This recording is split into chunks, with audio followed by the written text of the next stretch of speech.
انہوں نے کہا تھا ہم آپ کے ساتھ رہیں گے، بس شرط اتنی ہے کہ ہمارے بتوں پر ایک بار آپ ہاتھ رکھ دو۔ حضور پاک نے فرمایا ہاتھ تو دور کی بات نظر اٹھا کے بھی نہیں دے، اور قرآن کی پوری سورہ نازل ہوئی، قل یا ایھا الکافرون لا اعبد ما تعبدون، اے محبوب آپ فرما دے اے کافروں میں اس کی عبادت نہیں کرتا جس کی تم کرتے ہو۔ میں ایک بت رکھ دینے سے مسجد بت کدا کبھی نہیں بنتی، مسجد بت کدا کبھی نہیں بنتی۔ تاریخ گواہ ہے کعبے کے اندر 360 رکھے تھے، تب بھی کعبہ کعبہ ہی تھا۔ کیا رہی ہے توپوں سے اتنا ڈر نہیں لگتا جتنا علماء کی زبانوں سے ڈر لگتا ہے۔ کوئی گل باقی رہے گا نہ چمن رہ جائے گا، پر رسول اللہ کا دین حسن رہ جائے گا۔ سب فنا ہو جائیں گے کافی وہ، لیکن حشر تک نام حضرت کا زبانوں پر چلن رہ جائے۔ تاجدار نے ہنگامہ ایسا کیا ہے چپے چپے سے آج آواز آتی ہے، ڈال دی قلب میں عظمت مصطفیٰ سیدی اعلیٰ حضرت پہ لاکھوں سلام۔ اسی کو اعلیٰ حضرت کیوں بھی کہتے ہیں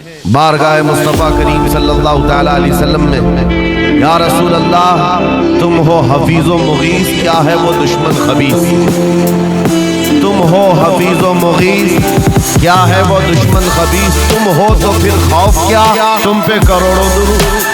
ایسا سکھاتا ہوں کہ اب تو تمہارا فیوچر ہی نہیں ہے، تب اس سے کہو قرآن کہتا ہے وَلَلْآخِرَةُ خَيْرٌ لَكَ مِنَ الْأُولَىٰ۔ رب فرماتا ہے محبوب کی ہر آنے والی گھڑی پچھلی گھڑی سے زیادہ بہتر ہے۔ آئے گا اچھا وقت بھی آئے گا، اندھیرے میں ہم بیٹھے تو اس کا مطلب یہ نہیں ہے کہ صبح ہوگی ہی نہیں، صبح تو ہونی ہے، اجالا تو آنا ہی ہے، لیکن آپ سب کو میرے عزیزوں اس دور میں جس پر جمع رہنا ہے وہ کیا ہے؟ وہ ایمان پر استقامت ہے، اپنے دین کا سودا ہونے نہیں دینا، حضور پاک کی محبت میں کوئی کمی آنے نہ دینا۔ میں تو کہتا ہوں اس خچر سے زیادہ غیرت مند کون ہو سکتا ہے جو مدینہ طیبہ کا ہے؟ گدھا جس کو آپ کہہ سکتے ہو یا گھوڑا جس کو کہہ سکتے ہو، ان دونوں کے بیچ میں ایک نسل ہوتی خچر کی۔ خچر حضور پاک صلی اللہ تعالیٰ علیہ وسلم کے پاس ایک خچر تحفے میں لایا گیا تھا خیبر کی جنگ میں، حضور پاک نے قبول کیا۔ یہودیوں کا علاقہ ہے خیبر، وہاں حضور پاک صلی اللہ علیہ وسلم کی بارگاہ میں جب یہ ہدیتاً آیا، اور وہ ہدیہ جس پر حضور نے سواری کی، زندگی بھر میرے آقا صلی اللہ علیہ وسلم جس خچر پر سواری کرتے رہے یہ تحفے میں آیا تھا۔ جانتے ہو جس وقت یہ خچر حضور کی بارگاہ میں ہدیتاً پیش کیا گیا، نبی پاک صلی اللہ تعالیٰ علیہ وسلم سے وہ اپنا سر ہلا ہلا کر کے بات کر رہا تھا اور حضور مسکرا رہے تھے۔ صحابہ نے پوچھا آقا یہ کیا کہہ رہا ہے؟ سنو توجہ، ہم امت ہیں اور حضور پاک صلی اللہ تعالیٰ علیہ وسلم سے محبت کرنے کی بات کرتے، اشرف المخلوقات جانور نہیں لیکن ایک جانور نبی پاک صلی اللہ علیہ وسلم کے دربار میں کیا کہہ رہا ہے؟ حضور فرماتے ہیں یہ خچر مجھ سے کہہ رہا ہے آقا اب تک میں ایک یہودی کی ملکیت میں تھا، میرا مالک یہودی تھا اور اسی کے گھر میں رہتا تھا، وہ مجھ سے سامان لدواتا تھا ادھر سے ادھر، لیکن یا رسول اللہ صلی اللہ علیہ وسلم جب کبھی وہ میری پیٹھ پر بیٹھنا چاہتا میں گرا دیتا، میں بیٹھنے نہیں دیتا تھا۔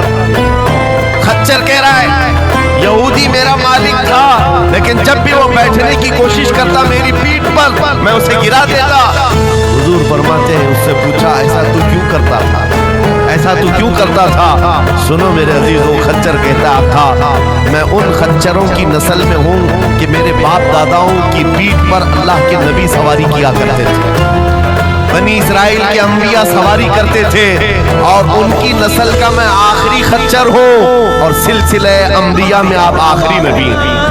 مجھے میری ماں نے یہ کہا تھا کہ اپنی پیٹھ سنبھال کر رکھنا، اس پر تاجدار انبیاء سواری کرے۔ سبحان اللہ سبحان اللہ۔ خچروں کو اتنا علم ہے، ان قادیانی گدھوں کو علم نہیں۔ خچر کا عقیدہ ہے کہ اللہ کے نبی آخری نبی ہے، آخری رسول ہے۔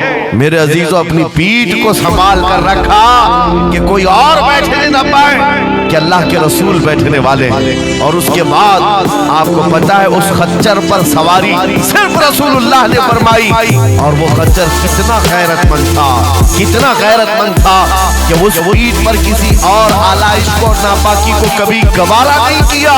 اور حد تو یہ ہے حدیثوں میں موجود ہے حضور پاک صلی اللہ تعالیٰ علیہ وسلم کی جب وفات ہوئی تو یہ زندہ رہا،